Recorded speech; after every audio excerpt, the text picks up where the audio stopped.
오늘은 누가복음 23장 34절 말씀을 통해서 저들을 사하여 주옵소서 이런 제목으로 우리 잠시 말씀의 은혜를 나누도록 하겠습니다. 우리 사모님께서 지금 기도를 하시는 중에도 말씀하셨는데 지금은 사순절 기간입니다. 3월 5일 수요일부터 이제 시작이 됐고요.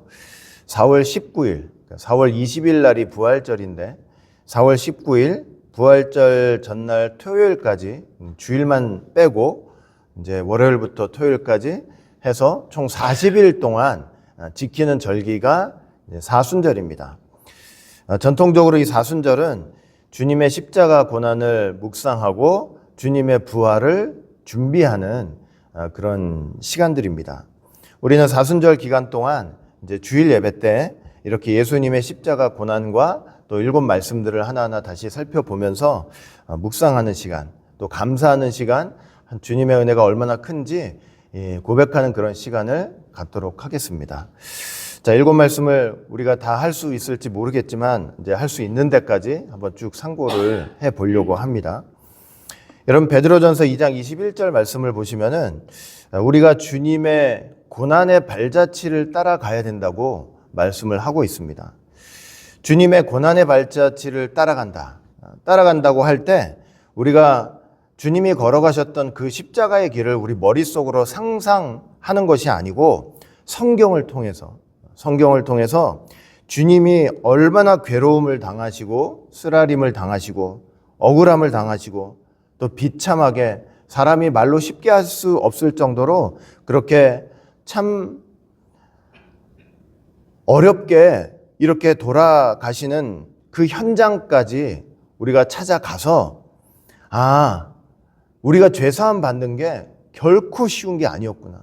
예수 믿고 구원받는다 말은 너무 쉽게 하는데 그 쉬운 진리 하나를 우리에게 주시기 위해서 예수님께서 얼마나 말로 다 할 수 없는 고통을 당하셨는지 그것을 깨닫는 것이 주님의 고난의 발자취를 따라가는 길이 될 것입니다.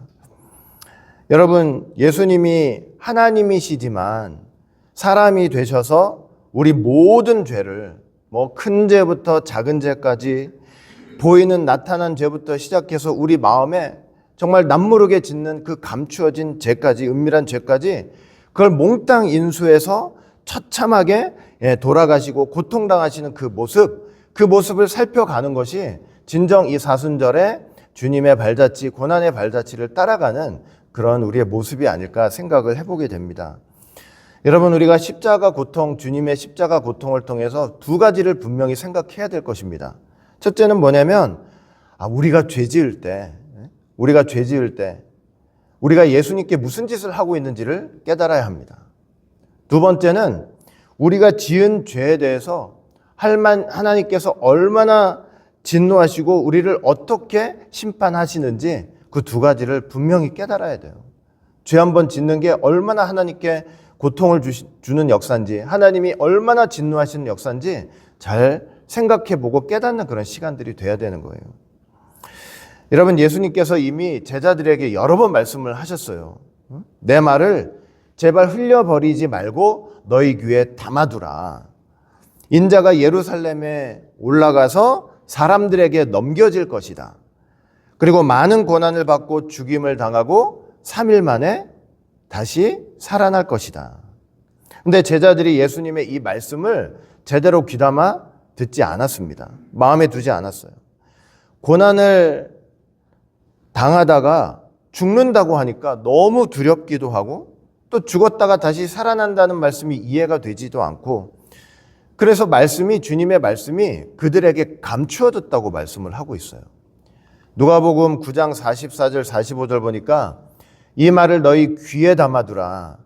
인자가 장차 사람들의 손에 넘겨지리라 하시되 그들이 이 말씀을 알지 못하니 이는 그들로 깨닫지 못하게 숨긴 바 되었습니다. 또 그들은 이 말씀을 묻기도 두려워하더라. 너무 두려워서 제대로 알아볼 생각도 하지 않고 듣기도 싫고 귀를 막고 하다 보니 말씀이 감추어졌다는 거예요. 사랑하는 성도 여러분, 우리가 하나님의 말씀을 들을 때 귀에 좋은 말씀만 들으려 해서는 안 될 것입니다. 우리가 하나님의 말씀을 들을 때는 두려운 말씀도 다 들어야 합니다. 그리고 듣기 싫은 말씀도 들어야 합니다. 그렇게 해야만 그 말씀이 우리 안에서 감추어지지 않고 어렵고 큰 환난을 만날 때 그 말씀대로 되어지는 역사를 바라보면서 더욱더 하나님을 붙잡고 나아갈 수 있게 되는 거예요. 예수님이 목요일 밤에 이제 제자들과 마지막 만찬을 하셨죠. 금요일 날 십자가 달리시는데 목요일 밤부터 금요일 새벽까지 이제 그 만찬을 마치시고 겟세마네 기도, 마지막 최후의 기도를 하십니다. 십자가를 앞두신 그 예수님의 마음이 여러분 얼마나 고통스러웠는지 몰라요. 마태복음 26장 38절 보니까 이에 말씀하시되 내 마음이 매우 고민하여 죽게 되었으니 너희는 여기 머물러 나와 함께 깨어 있으라. 이 마지막 목요일 저녁부터 밤부터 금요일 새벽까지 마지막 기도하시는데 그 기도를 앞두시고 너무 마음이 괴로우신 거예요. 마음이 심히 고민되어서 죽게 되었으니. 여러분, 예수님이 아까도 말씀드렸지만 하나님이시지만 사람으로 이 땅에 오셨잖아요.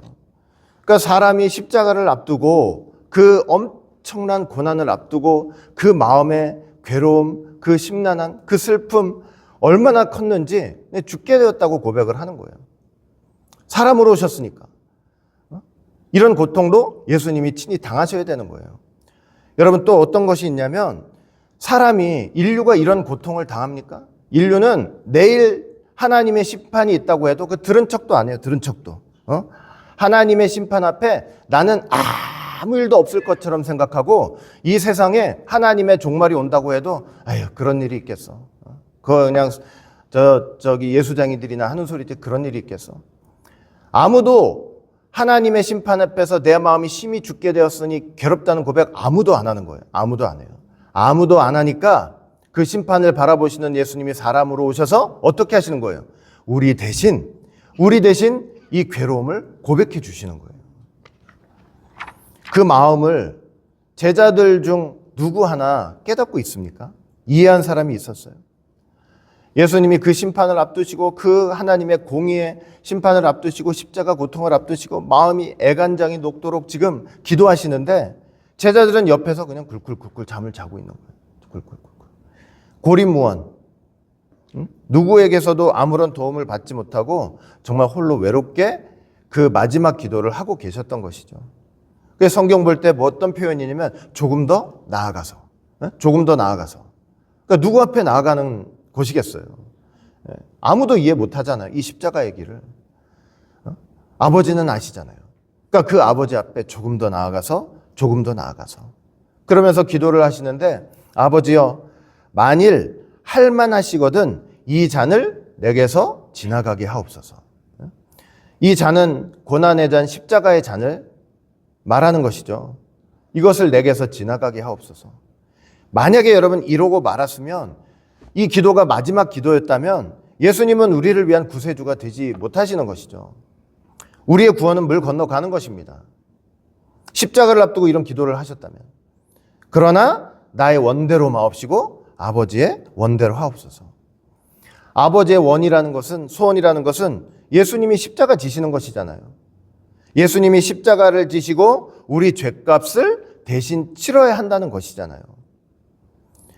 여러분, 예수님은 겟세마네 동산에서 이 똑같은 기도를 세 번이나 하신 거예요. 세 번이나 하시면서 그 십자가를 지라는 아버지의 뜻과 소원에 자기의 온 마음을 딱 갖다 맞추신 거예요. 이제 십자가를 향해 나아가는 예수님의 마음에는 점도 흠도 없으세요. 오직 십자가만 바라보시면서 나아가시는 거예요. 그래서 이 겟세마네 기도가 그렇게 중요한 거예요. 여러분, 고난주간에 보면 뭐 늘 기도하셨겠지만 대표적으로 기도를 2번 하셨는데 수요일 날 침묵의 날 기도하셨고 금요일 날 이 겟세마네 동산에서 기도를 하셨어요. 수요일 날 침묵의 날 때 기도하신 내용은 뭐냐? 자기에 대한 모든 아버지의 약속, 그 다음에 자기에 대한 모든 성경에 나타난 예언들을 다 뭐 하신 거예요? 다 점검하신 기도예요. 창세전 아버지와 구속 언약을 맺으셨잖아요. 너 내려가서 십자가 져야 돼. 그리고 성경에 여자의 후손을 보내시겠다는 약속 예언이 기록되어 있는데 그 자기에 관한 모든 예언들을 하나하나 다 점검하시면서 십자가의 길을 가야 될 것을 마음에 확신하는 그런 기도였어요. 그러니까 목요일 날 뭐라고 그래요? 인자는 기록된 대로 가거니와. 여러분, 예수님께서 정말 기도 없이는 이 십자가의 길을 가지 않으셨다는 거 여러분 꼭 기억하시길 바라겠습니다. 우리가 어떤 일을 하든지 간에 사람의 뜻으로 계획으로 하지 않고 하나님의 뜻으로 계획으로 하려면 항상 뭐가 앞서야 되는 거예요? 기도가 앞서야 되는 거예요. 기도 없이 하는 모든 일들은 내 뜻이에요, 내 뜻. 아무리 하나님이 그 길을 가라고 해서 가는 것 같지만 기도 없이 하는 것은 내 뜻이고 내 힘이에요, 내 힘. 항상 기도하면서 주님의 뜻을 이루어 나가시는 우리 모두가 되시기를 바라겠습니다.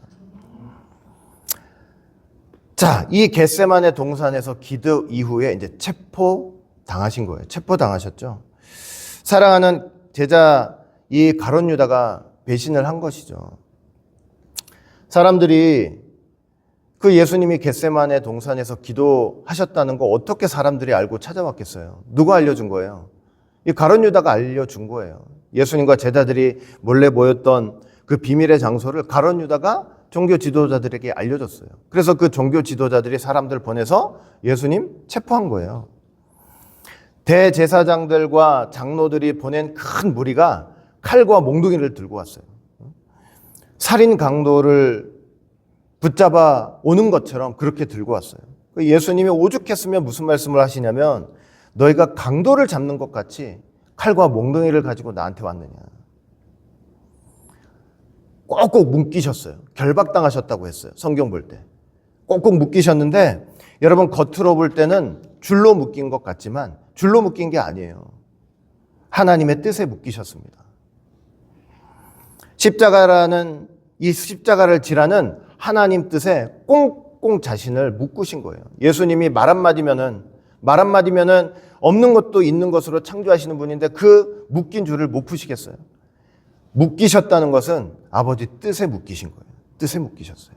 그러니까 사람들이 묶는 거기에 묶임을 당하시는 거예요. 제사장들과 온 공회 앞에 서셨죠. 온갖 거짓 증인들이 일어나가지고 예수님을 죽이려고 막 거짓말을 해대는 거예요. 거짓 증언들을. 예수님 앞에서 예수님이 많이 쳐다보고 계시는데 그런데 예수님이 하지도 않은 말을 했다 그러는 거예요. 그리고 예수님이 하신 말을 교묘하게 한두 마디 바꿔가지고 그렇게 말했다고 하는 거예요. 정말 그 억울한 거 사실 말로 다 할 수 있습니까? 그 말로 다 못하는 거예요. 그렇게 거짓말로 억울함 당하는 거 그거 말로 다 표현을 할 수가 없어요. 배신당하셨지. 가장 가까운 사람한테 배신당했지. 눈앞에서 하지도 않은 말, 했던 말 조금씩 바꿔서 거짓말했다고 저러지. 얼마나 억울함을 당하셨겠습니까? 그래서 거짓말은 사단의 속성이에요. 사단의 속성. 사단이 거짓말하는 거예요. 사단이. 그런데 예수님이 그 억울하고 배신당하고 그 괴로운 거 그 당하시면서도 한마디를 안 하셔요. 한마디를 하지 않으셨어요. 이사야 예언의 성취 아닙니까? 이사야가 700년 전에 뭐라고 그랬어요? 이사야 53장 7절 보니까 그가 곤욕을 당하여 괴로울 때에도 그의 입을 열지 아니하였으며 마치 도수장으로 끌려가는 어린 양과 털 깎는 자 앞에서 잠잠한 양같이 그의 입을 열지 아니하였더라. 예수님은요, 지금 눈앞에서 배신하고 거짓말하는 그것까지도 그 주님의 마음 안에서 하나님의 뜻을 이루기 위해서 다 은혜 믹서기처럼 갈아버리시는 거예요.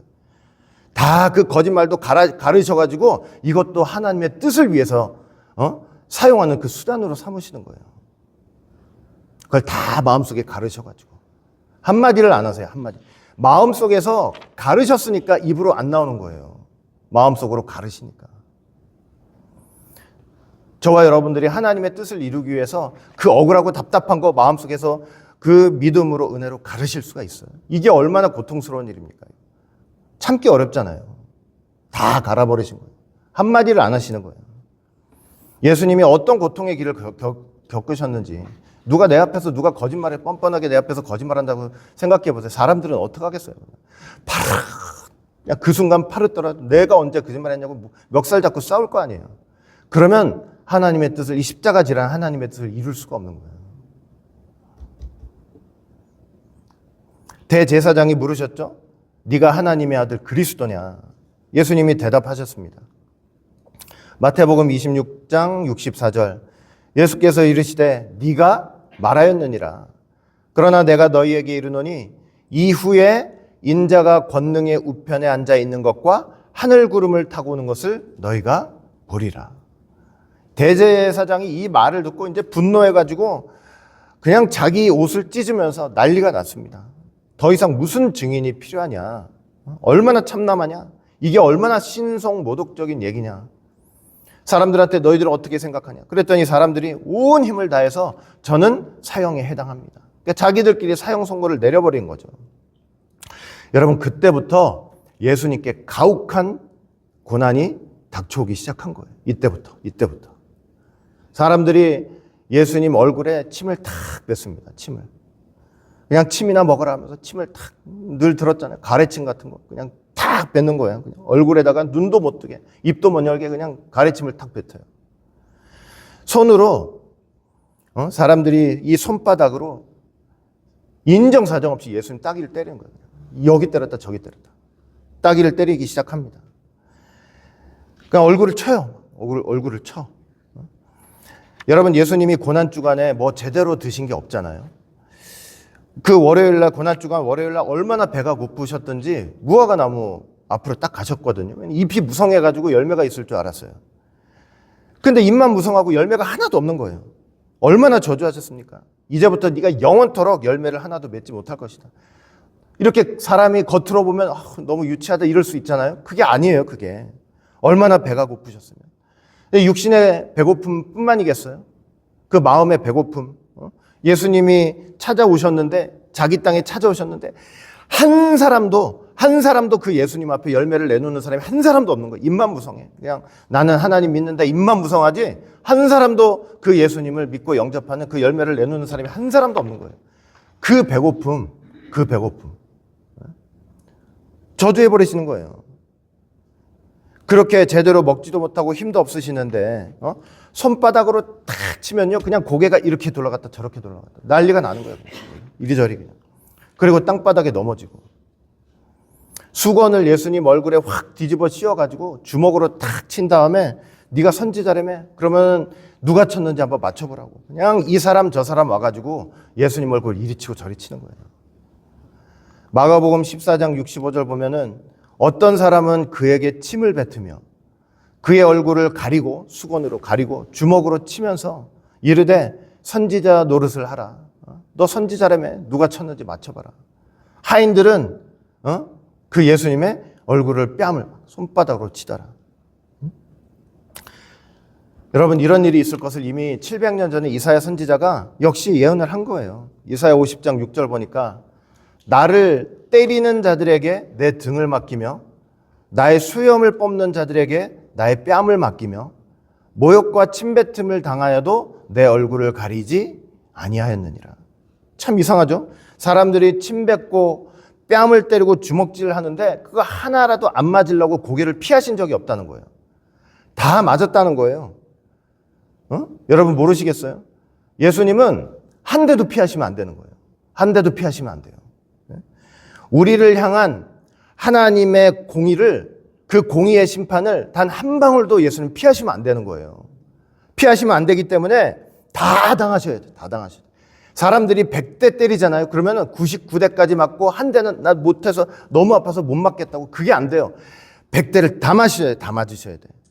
우리가 사람이 있잖아요. 사람이 한 대 딱 맞잖아요. 딱 맞으면 본능적으로 어떻게 돼 있어요? 본능적으로. 한 대 더 안 맞으려고 고개를 숙이든지 얼굴을 막든지 하게 돼 있잖아요. 예수님은 한 대 딱 맞고 나서 어떻게 하셨어요? 또 때리라고 얼굴을 내미시는 거예요.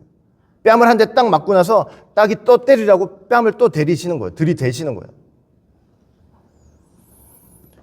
하나님의 공의, 우리가 당해야 될 하나님의 그 공의를요, 단 한 방울도 피하시면 안 되는 거예요. 예수님이 다 당하시니까.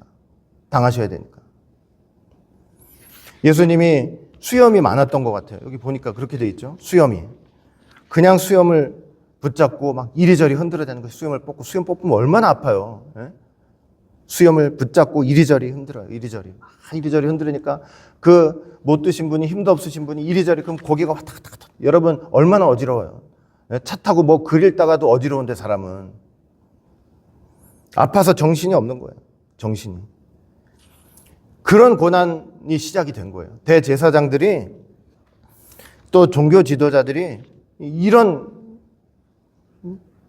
가혹한 일들을 하기 시작한 거죠. 그리고 나중에 그 예수님을 이제 빌라도한테 데려가요. 빌라도는 사람을 죽일 수 있잖아요. 당시 로마 총독이니까. 거기를 데려가요. 데려가가지고 이제 죽여달라고. 근데 빌라도는 예수님이 죄가 없다는 거 분명히 알고 있었잖아요. 심지어 그의 아내도 예수님께 죄가 없으니까 제발 상관하지 말라고 얼마나 신신당부했습니까? 놓아주려고 했어요. 이방인인 빌라도는 예수님을 놓아주려고 했는데 하나님의 백성들인 유대인들은 외쳤죠. 예수님 죽이라고. 만약에 자신을 왕이라고 하는 사람을 놓아준다면 빌라도 당신은 로마 황제를 배신하는 것입니다. 예수님을 십자가를 못 박으소서. 빌라도가 그 말에 화들짝 놀라가지고 또 밀란이 날 것 같으니까 예수님을 넘겨준 거예요. 넘겨줬어요. 그때부터 또 채찍질 하라고 넘겨줬죠. 채찍질하고 십자가에 못 박으라고 넘겨줬어요. 그때부터 로마 군인들이 이제 예수님 막 채찍질하기 시작하죠. 제가 저번 주에도 잠깐 말씀드렸지만 채찍은 굵은 가죽줄로 돼 있어요. 엄청나게 굵은 가죽줄로 돼 있는데 끄트머리가 몇 갈래로 돼 있어요. 3갈래, 9갈래. 그냥 내리치는데 끝에 막 쇠조각 같은 거, 뼈다귀 같은 게 막 붙어 있어가지고 한번 예수님을 탁 치잖아요. 예수님을 치면 그게 살에 탁 박혀가지고 그 살점을 가지고 나오는 거예요. 패여가지고. 살이 패이는 거죠. 등을 치고 등도 모자라가지고 어떻게 했다고 그랬어요? 앞가슴을 치고 머리 치고 다리 치고. 여러분 그 고통을 우리가 지금 제가 여기서 말로 한다고 글로 읽는다고 그 알 수 있는 게 아니에요. 그 고통을 다 알 수 있는 게 아니에요. 얼마나 맞으셨는지, 얼마나 채찍에 맞으셨는지 성경 볼 때 예수님 몸에 고랑이 생겼다고 그랬잖아요. 고랑이. 시편 129편 3절 보니까 밭가는 자들이 내 등을 갈아 그 고랑을 길게 지었도다. 시편 기자의 고백이지만 예수님을 통해서 온전히 성취가 된 거죠. 밭같이 고랑이 생겼어요. 그 굵으니까 또 얼마나 딱 치는 순간 그냥 탁 패여가지고 고랑이 생기는 거예요. 얼마나 맞았는지 사람의 형상이 아니라고 그랬죠. 사람의 형상이 아니다. 그냥 벌레 같았다고 그랬어요. 벌레 같았다. 시편 22편 6절 보니까 나는 벌레요 사람이 아니라 사람의 비방거리요 백성의 조롱거리니이다. 벌레야 벌레. 벌레 같았다고. 벌레. 쳐다볼 수가 없어요. 예수님을 쳐다볼 수가 없어요. 이사야 52장 14절 말씀 봐도 전에는 그의 모양이 타인보다 상하였고 그의 모습이 사람들보다 상하였으므로 많은 사람이 그를 보고 놀랐다 그랬어요. 얼마나 얻어 터져가지고 모양이 이상하게 됐는지 사람들이 깜짝 놀랐다는 거예요. 얼굴을 쳐다보자마자.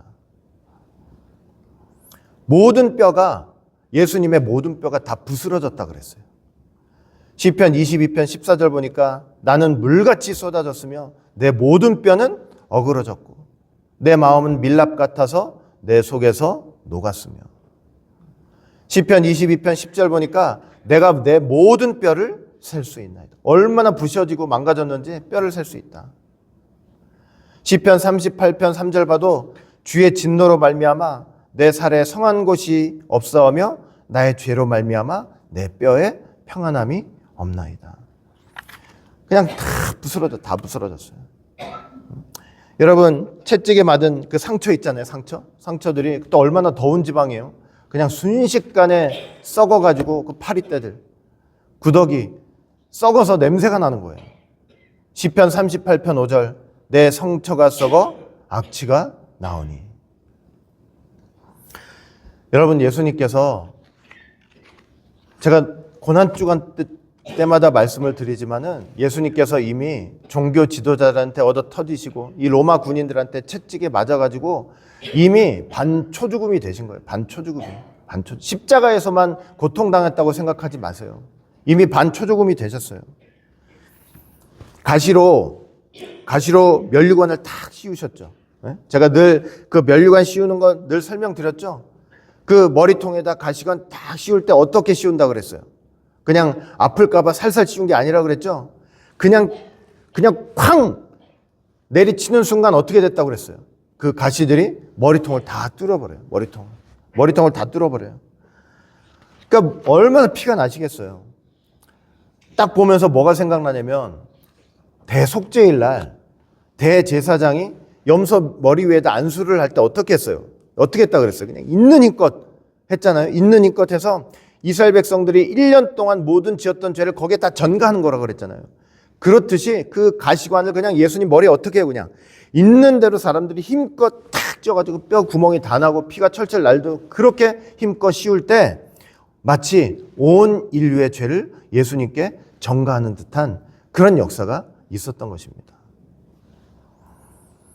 여러분, 그 상태에서 예수님께서 십자가를 들고 골고다 언덕을 올라가시는 거예요. 우리는 할 수도 없어요. 질 수도 없죠. 얼마나 무거운데. 몇 번이나 쓰러지셨죠. 나중에는 로마 군인들이 다른 사람을 붙잡아가지고 대신 십자가를 지고 가게 했습니다.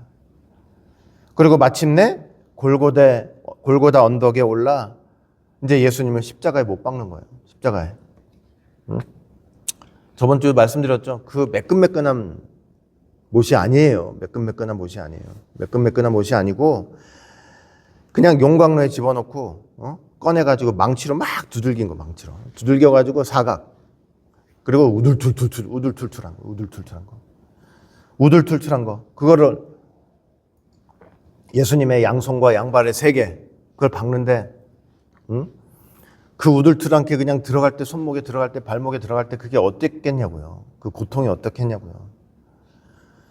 그 고통 그렇게 이제 박아놔요. 그리고 나서 이제 십자가를 이렇게 세우겠죠.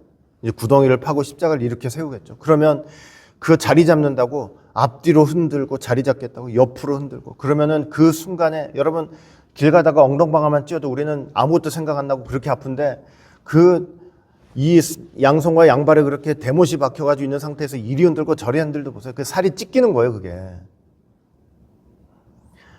정말 못 박힌 곳이 찢어지고 말할 수 없는 고통이 찾아오는 거예요. 말할 수 없는 고통. 피가 흐르기 시작했겠죠. 나중에 정말 예수님 몸에서 피와 물이 다 빠졌어요. 다 빠졌어. 피가 막 흐르기 시작하는데 그 피가 이제 그 십자가 나무를 탁 적시기 시작하는 거예요. 나무를 쫙 적셔요. 그렇게 예수님의 피가 그 십자가 나무를 적시는 순간 그 십자가 나무가 뭐가 된 거예요? 하나님 앞에 거룩한 제단이 된 거예요. 하나님 앞에 거룩한 제단. 사람들이 손으로 만든 그 나무가 뭐 그렇게 대단해서 하나님이 받으실 제단이 되겠어요?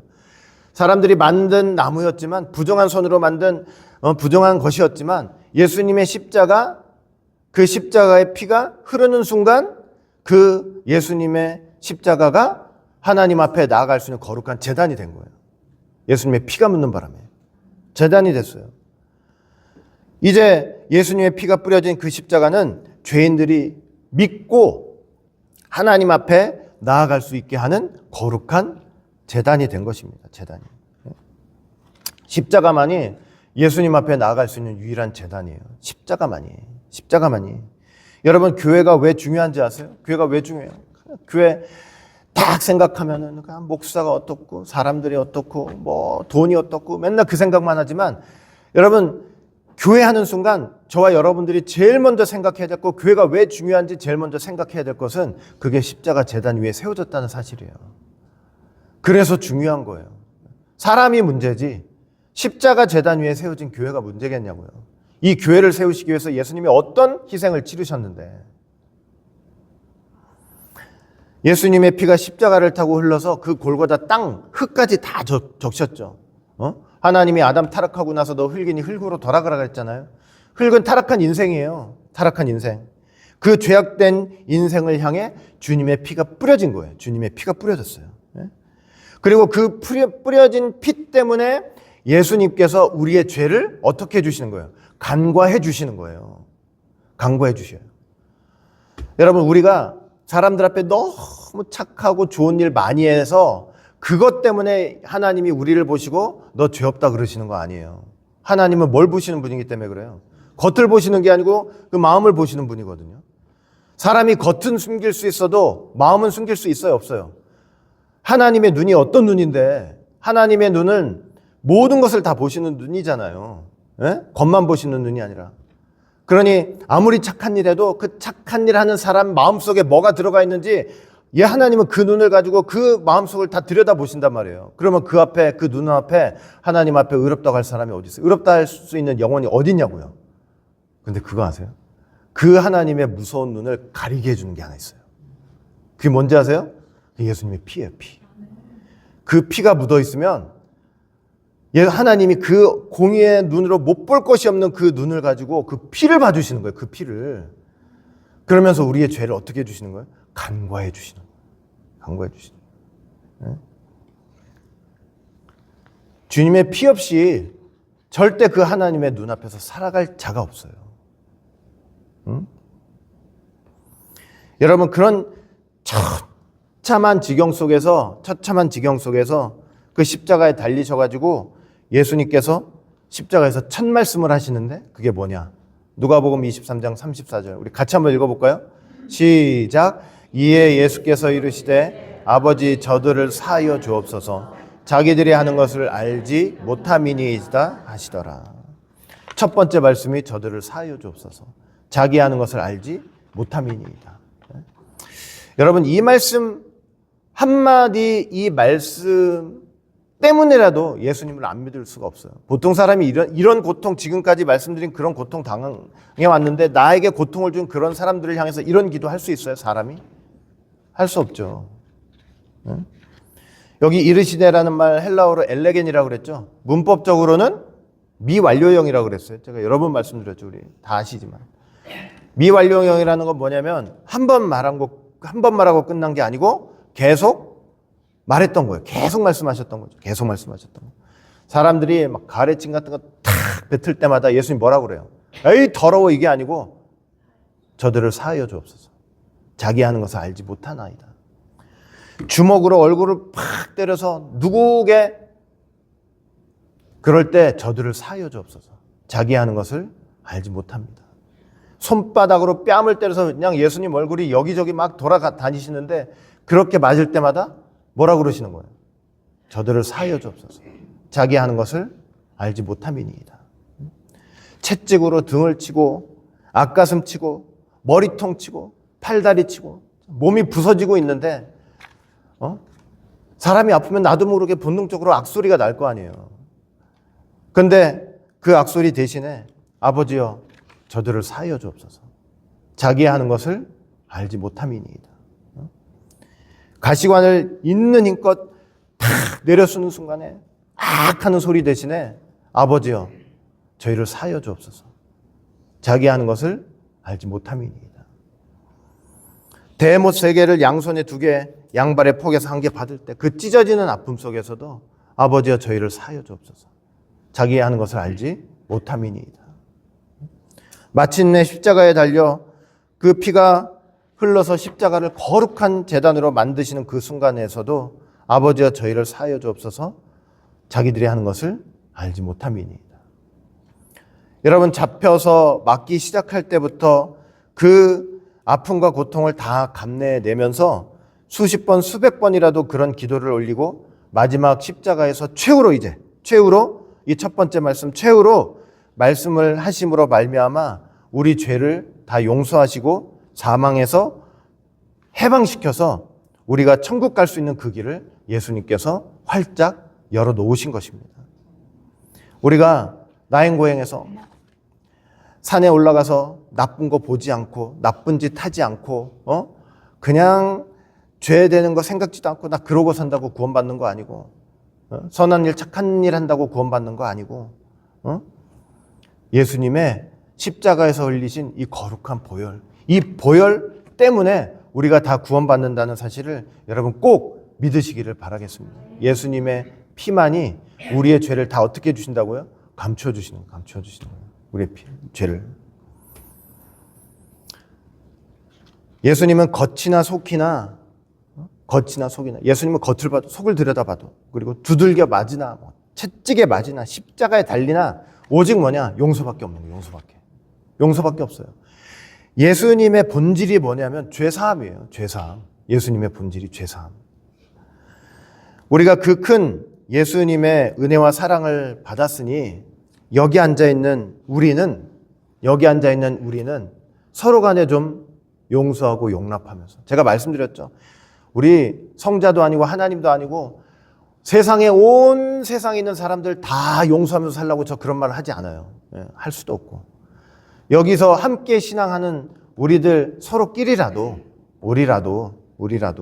서로 간에 용서하고 좀 용납하면서, 베드로가 물어봤죠. 예수님, 우리 얼마나 사람들을 용서해야 되죠? 그랬더니 예수님 뭐라 그랬어요? 예수님이 70번씩 7번이라도 용서를 하래요. 70번씩 7번이면 몇 번이에요? 490번이네. 여러분, 그게 용서가 되겠어요? 안 되겠어요? 그렇게 한 번도 용서하기가 힘든데 사람은 그게 돼요? 예? 아무리 제가 많이 생각해 봤는데 내가 749번, 그러니까 749번이지만 이거는 너희들 무제한으로 용서하라는 뜻이거든요. 이거는 이게 되겠나 생각해 보니까 참 안 되는 거예요. 근데 여러분, 이거는 너희들 몇 번 용서하라라고 단순히 말씀하시는 그 의미에 더 큰 뜻이 있어요. 더 큰 뜻이 있어요. 용서했을 때 얼마나 큰 축복을 주시려는지 여기에 이 말씀에 비밀이 담겨 있어요. 여러분, 70번씩 7번, 뭐 다른 걸 떠나서 구약에 보면은 여러분 그거 아세요? 안식년 제도하고 희년 제도가 있는 거 아시죠? 안식년 제도가 뭐냐면 7년마다 한 번씩 돌아오죠. 그리고 그 안식년이 7년이 들어오는데 그게 7번 진행되고 나면 49년 되죠. 그리고 나서 50년째가 뭐예요? 희년이에요.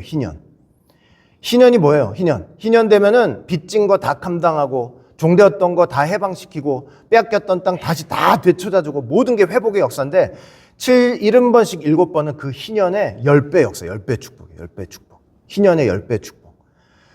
너희들 몇 번 용서해 단순한 그 말씀이 아니고 용서하는 곳에 구약 때 희년의 축복의 10배 축복을 너희들에게 주겠다는 뜻이에요. 10배 축복. 모든 빚을 다 탕감받고 종되었던 거 다 해방시켜주고 빼앗겼던 토지 다 되찾아주고 그것에 10배 축복을 주신다는 거예요. 그 10배 축복. 그거 생각하면서 용서하면서 살라는 거예요. 그거 생각하면서. 몇 번 하면 사람들이 그게 벌써 안 된다 생각하잖아요. 그러나 하나님이 주신 엄청난 축복을 바라보면서 서로 좀 용서하고 용납하라는 뜻이에요.